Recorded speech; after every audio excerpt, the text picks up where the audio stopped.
على مصر مين يبعت سلامي في كلمتين يا هلا الله مشتاق لناسها الطيبين ودي ياما فيها مخلصين يا ما شاء الله وأصغر العلماء تقدر تقول ما تشاء الله ندعي لهم رب السماء وقولوا آمين إن شاء الله إن شاء الله الله الله يا ربي الله الله ومن قلبي يتوضى كده من صلى الفجر ولفت مصر وحواليها الله الله الله على الأزهر الله الله الله أكبر من الدنيا كمان أكتر لو قلت وصفها أنا مش هنصفها وكفيها. بسم الله الرحمن الرحيم. الحمد لله رب العالمين والصلاة والسلام على رسول الله سيد الأنبياء والمرسلين ولا حول ولا قوة إلا بالله العلي العظيم ولا حول ولا قوة إلا بالله العلي العظيم ولا حول ولا قوة إلا بالله العلي العظيم. We ask Allah subhanahu wa ta'ala in His infinite wisdom and in His infinite mercy to send peace and blessings upon our beloved messenger Muhammad sallallahu alayhi wa alihi wa sahbihi wa sallam. We ask Allah subhanahu wa ta'ala to forgive our shortcomings, and we ask Allah subhanahu wa ta'ala to bless us with beneficial knowledge, and we seek refuge in Allah subhanahu wa ta'ala from knowledge that does not benefit. And we ask Allah subhanahu wa ta'ala to have mercy upon our parents as they had mercy upon us. We ask Allah subhanahu wa ta'ala to relieve and remove the hardship from upon our brothers and sisters across the world, wherever they may be facing hardship. We ask Allah subhanahu wa ta'ala to remove the hardship from upon them. Inshallah, today we will continue our lessons in Usul al-Fiqh, explanation of Matn al-waraqat, the Matn of Imam al-Juwayni, the work of Imam al-Juwayni in the principles of Islamic jurisprudence. So last time we stopped at the word وَذَلِكَ.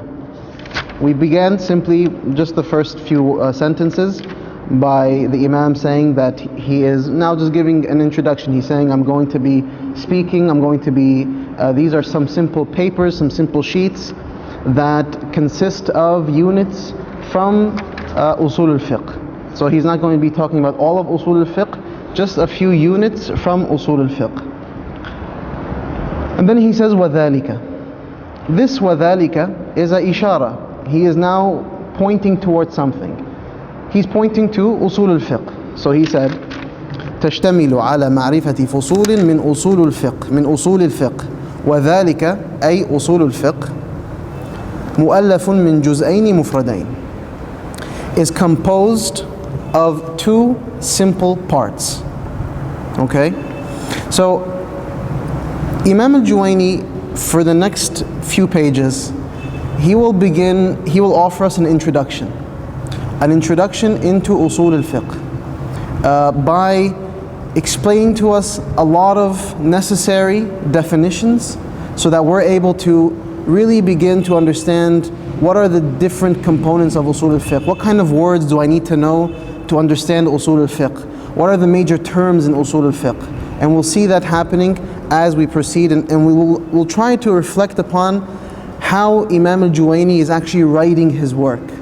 What is maybe the philosophy, or what is his theory behind how he writes down what he's writing? So he says, وَذَلِكَ أي لفظ أصول الفقه, the word, the term أصول الفقه, مؤلف من جزئين مفردين. It is composed of two simple parts. Now, for those of you who might know Arabic, when you hear the word mufrad, you think what?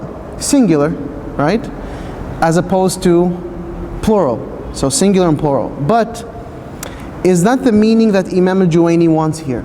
Does he want to say mufrad as opposed to singular? No. He's actually saying simple as opposed to composite.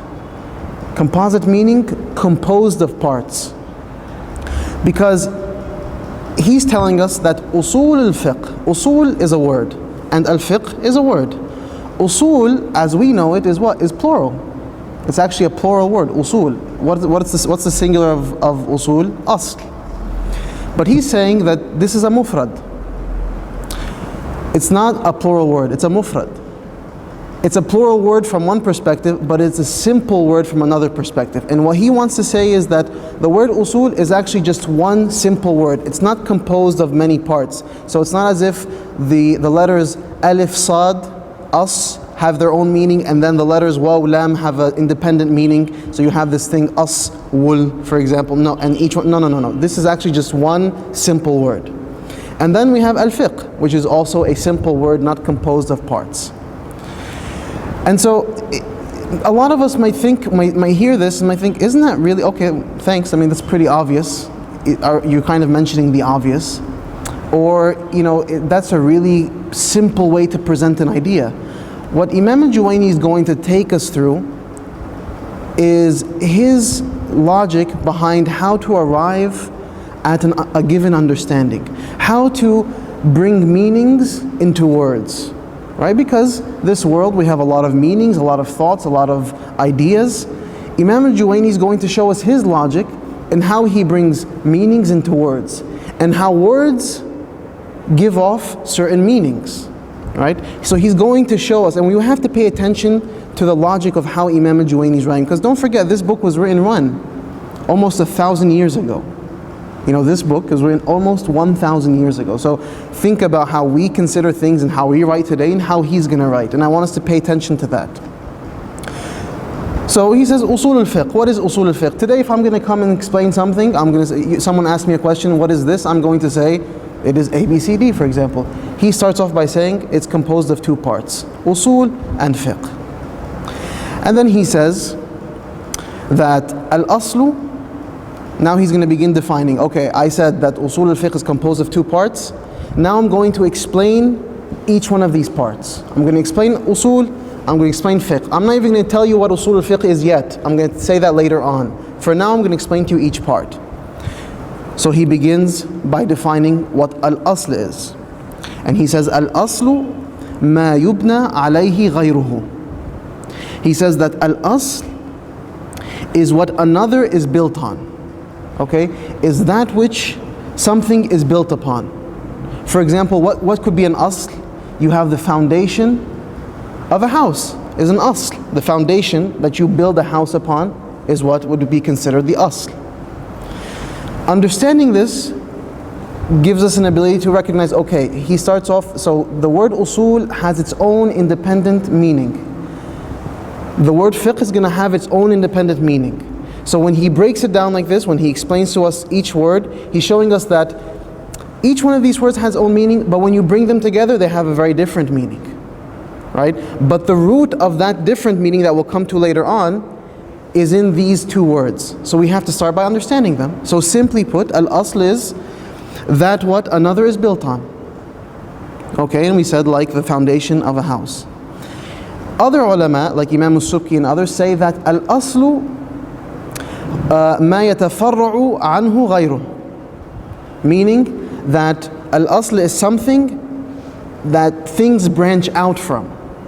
Okay, so rather than have it being something that other things are built upon, it's actually something that things branch out from.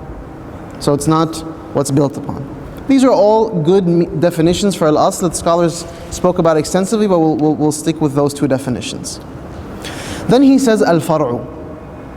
Alright, so he says we have this word usul al-fiqh, it's composed of these two parts.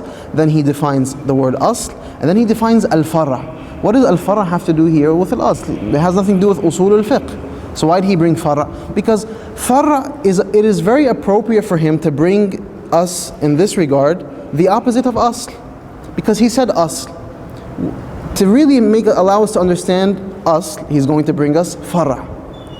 And far'a is actually a very appropriate thing to understand in the sciences of fiqh and usul, because far'a, furu', branches, are things that I'm going to explain what far'a is right now. So for example, let me start by that. He says, وَالْفَرْعُ مَا يُبْنَى عَلَى غَيْرِهِ. That al-far' is what is built on another.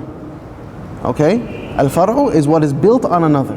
Just like we said, the house is built on the asl, which is the foundation. And so it's appropriate that he brings in the definition of fara, because we have furu'a in usul and furu'a in fiqh, and usul and fiqh deal with furu'a, right? So it's appropriate that he brings it, and he brought it for that benefit. Because like we said, this is an introductory text. So he's not going to assume that you know what fara is. He's going to explain to you calmly and simply, this is us. And we also have the opposite of us, is fara. Then he comes into the explaining wal fiqh. So after he defined asl, after he defined fara', he says wal fiqhu. And to understand fiqh, we have to recognize that the ulama, when they came to define things, most of the time, or all the time, they defined it linguistically, and then they defined it technically, or legally speaking, technically speaking. So here he tells us that fiqh, Imam al-Mahalli actually says that fiqh means fahm. That the word fiqh means fahm, to understand, or understanding. Alright? And just to kind of give you guys an insight into some of the beautiful aspects of the Arabic language, for those of you who might have taken sarf is morphology. Right? The word fiqh, faqaha, you can say it three ways. You can say faqiha, ala wazni fahima. Faqiha means what? Fahima. Right? Simply put, that's what the word faqiha means in that state. When you say faqaha, that means what? That means that you understood something better than those around you. Okay? And then you say, a third way to say faqaha is faquha. So you have faqiha, faqaha, faquha. Faquha means that you understood something so well that it became second nature to you. Okay, what does that mean? Let me give an example. So if I were to say, Muhammad, let's assume this brother's name is Muhammad. Muhammad faqiha ad-darsa. That means that Muhammad understood the lesson. Okay, we're not saying anything, he just understood the lesson. If I say Muhammad faqaha ad-darsa, what does that mean? That means Muhammad understood the lesson better than his counterparts, or better than his peers. He understood it well. Okay? But if I say Muhammad faquha ad-darsa, that means that Muhammad understood the lesson so well that it became second nature to him. He can teach it, he knows it so well, it's second nature to him. Right? That just goes to show you some of the nuance in the Arabic language and how powerful just simple shifts are in giving you a completely different meaning. So Imam al-Mahalli and others say that fiqh is fahm. But there are other scholars who come and say that actually in this regard, fiqh doesn't just mean fahm. Fiqh doesn't just mean to understand something. We're all talking linguistically yet. We haven't spoken about what the technical legal definition. Fiqh actually means al-fahmu ad-daqiq. When you understand something intricately, or when you understand intricate things. Why? Because you're not going to say, for example, فقهت أن السماء فوق, for example. You're not going to say that I have fiqh that the sky is up there. You're going to say, I know the sky is up there, right? So in that regard, fiqh is something, is under al-fahmu ad-daqiq. It's understanding things intricately, right? It's not just any type of understanding, but it's actually intricate understanding. Okay, and then he comes and Imam al-Juwayni provides for us a legal, technical definition of the word fiqh. And he says, معرفة الأحكام الشرعية التي طريقها الاجتهاد. Once again, معرفة الأحكام الشرعية التي طريقها الاجتهاد. He says that that fiqh is knowing the legal rulings or revelatory rulings which are established through ijtihad. Okay? So that fiqh is knowing the legal rulings or the revelatory rulings which are established through ijtihad. Now, I want us to spend some time to understand this definition. And if you're following, we're going to go through, inshallah, for the benefit of understanding these basic terms, because once we go through this process, we'll have a strong familiarity with all of the necessary terms, all of the relevant terms, and when we move on either to the rest of the text, or we move on to other sciences, or we move on to higher texts, we have all of these definitions established in our minds. Okay, so he says, Ma'rifatul Ahkam. What is hukm? Al-hukmu هو إثبات أمر لأمر أو نفيه عنه. A hukm, a ruling, is when you associate something with something, or you affirm something to something, or you negate something from something. Is that clear? The word hukm is, the word ruling, hukm just very simply means إثبات أمر لأمر. That when you affirm something to something else, or you associate something with something else. And in the same definition, so it means that you associate something to something, or you negate something from something. That is what the word hukm means. So for example, if I were to say, Zaydun alim, if I were to say, Zayd is a scholar, or Zayd is a person of knowledge, that is a hukm, that is a ruling. أثبت أمر لأمر. أنا أثبت. I affirmed or associated knowledge with Zayd. I affirmed knowledge to Zayd. I said that Zayd is alim. That is a hukm. If I were to say, Zayd laysa bi'alim, is that a hukm? Yes, it's a hukm. Because I am negating knowledge from Zayd. I'm actually making a ruling. I'm saying a hukm. The hukm of Zayd is that he is not a person of knowledge. He does not know. Okay? That is what hukm means, simply put. I'm not going to, there's a lot going on behind the scenes in this work, and the ulama have in the mutawalat, the shuruh, the explanation of this work that are much longer, they really dissect each word in a way that is mind-blowing at times. But for our sake, because we're beginners and we're just beginning to learn this work, we're not going to get into all the details of what they said. Actually, what I'm doing is more than what is required. But I think we're able to begin to understand these concepts at our level, inshallah. So the word hukm, like I said, means إثبات أمر لأمر أو نفيه عنه. What type of ahkam are there? Are there different type of ahkam? Yes, there are. There are ahkam aqliya. There are logical rulings, or intellect-based rulings, if you will. All right? Then there are ahkam shar'iyya. There are ahkam that are legislative, or that they are revelatory. They are legal rulings or revelatory rulings from the shara, from Allah Azza wa Jal, from the shari'. Then you have al-hukm al-adi. These are what can be defined as experiential rulings. Okay? Rulings that come about through experience. Okay?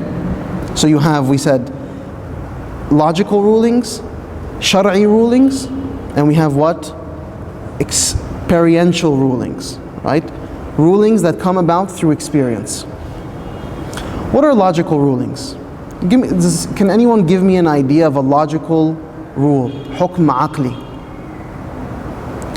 A hukm aqli can be that 1 is less than 2. That's hukm aqli. You don't need someone to tell you that. You don't need a shara. You don't need Allah to tell you that through, or you don't need a messenger. You don't need, for example, to see that through experience. You just know logically that 1 is less than 2. Or that a part is less than a whole. That everyone knows. Everyone knows that a part is less than a whole. It's very simple. If I go to a baby and I tell them, here's a cake, do you want this much? He's going to say, no, I want that much. Right? It's logical. It's logical that they want more. Okay? So, those are logical rulings. That's one type of rule that we have in this world. Alright? The second type of rule that you have in the world are shar'i rulings. revelatory rulings. Rulings that come through the shara, through the legislator, through Allah Azza wa Jal. Allah, through the messenger, through the Quran, through whatever means, the wahy, whatever it might be, He gives us rules. Rules that we have to follow, laws that we have to follow. Alright? You can't deduce them logically. It's not like one is less than two. No, no, no, no. From Allah, Allah is teaching you. This is what is. This is what I want you to do. Here is the rule I want you to follow. Alright? What's a rule of, what's an example of a shara'i ruling? As-salah, very simple. As-salah, shara'i rule. Do you know naturally clearly to pray? No, you know through Allah Azza wa Jal to pray. The third type of ruling is what? We said what? Is experiential rulings, which are rulings that are based in experience. For example, the fact that fire burns. Is that a logical ruling? Is that something that your logic, your intellect automatically tells you? I mean, for example, if you think about it, the first people, when they started to know fire, or they first saw fire, did they sit there and think, oh, fire, let's get some chicken and have a barbecue? No. You know, they went, or maybe something happened by mistake and fire happened and they got scared or something along those lines. Who knows how it happened? But they touched it, and what happened? It burned. Maybe they thought it was a nice color and looked nice and it could be something. And then suddenly they touched it and burned. Not only that, once, twice, 3 times, 10 times, 100 times, it burned each time. So it's a rule, or a hukm, that comes through what? Comes through experience. All right? So those are the 3 types of rules that we have. So you can now think, when I have a law, which one of them does it fall into? Does it come from a source, a shara'i? Does it come from some sort of source? Does it come from experience? Does it come from the intellect? For our case, what kind of ruling are we talking about in fiqh? Shar'iyya, right? Clearly. So going back now to the definition of fiqh, ma'rifatul ahkam ash-shar'iyya. It is knowing the revelatory or legal rulings. Some scholars in their definitions, they add what is commonly known as a qaid, or you can define it as a caveat, right? Or an addition to the definition, so that they can really hone in the definition. They want to limit the definition to very specific things. So some scholars, they say, ma'rifatul ahkam al-shar'iyya al-what? Al-amaliyya. Al-amaliyya means what? Practical or actionable ahkam. Because when I add this qaid, when I add this addition of al-amaliyya, practical or actionable, I remove the possibility of other type of ahkam shar'iyya. Because when it comes to fiqh, fiqh is not concerned with every single type of hukm shar'i. Fiqh is concerned with what? Specific types of ahkam shar'iyya. And for our case, what? It's al-amaliyya, practical ones. So when I add this one, when I add this addition, amaliyya, I remove what? Al-aqaidiyya, for example. Things that, creedal matters, that I need to believe in. Not fiqh that I have to actually fulfill, actionable things. Right? So many scholars, they add that addition. And then Imam al-Juwayni says, التي طريقها الاجتهاد. Right? So the way in which these rules, these actionable revelatory rules, these are the rules that are developed through the process of what? Of ijtihad. Right? It's not just knowing something, it's not through wahy, it's not through this, no, it's through the process of ijtihad. Now Imam al-Juwayni actually brings this addition, and many scholars don't put this addition in their definition of fiqh. And actually Imam al-Juwayni himself, he put this in this book, but he didn't put it in other books. So this is one of the places where you can see one of Imam al-Juwayni's unique additions to his definition of fiqh. So once you move on and you go on to greater text, you'll see that, wow, Imam al-Juwayni said that back there, but he didn't say it here. And actually, many scholars don't add this, right? And there's a reason why. Because Imam al-Juwayni believes, by adding this, he's saying that Not everything is fiqh. So for him, Imam Jalaluddin al-Mahalli, we said, is one of the shuruh. He brings examples of fiqh, what he considers to be fiqh. So for example, he says, كالعلم بأن النية في الوضوء واجبة. For example, that niyyah, intention, is wajib, is obligatory in wudu. This is fiqh. This is not something you can just know automatically. No, this is actually requires a scholar through ijtihad to go, because there's a difference of opinion. Is it wajib or not? Some scholars say yes, some scholars say no. The majority actually say yes, and the minority say no. Now, he gives another example. For example, أن الوتر mandub. That the witr prayer is mandub. It's praiseworthy. It's not something that you have to do. For example, it's wajib. Whereas for some scholars it is wajib. So this is fiqh. Because Imam al-Juwayni believes that things like salah being wajib is not fiqh. This is something that's absolutely known in the deen. Fuqaha are not going to sit there, or mujtahideen are not going to sit there and try to arrive at the fact that salah is wajibah, or that zakah is wajib. No. This is just something that's absolutely known. Ma'loom min ad-din bid-darura. Right? This is something that you know from the deen absolutely, without any need for ijtihad or fuqaha sitting there and going through the texts. No. So the fiqh that Imam al-Juwayni is talking about in this regard are these kind of issues. Right? Is that clear? Clear? Right.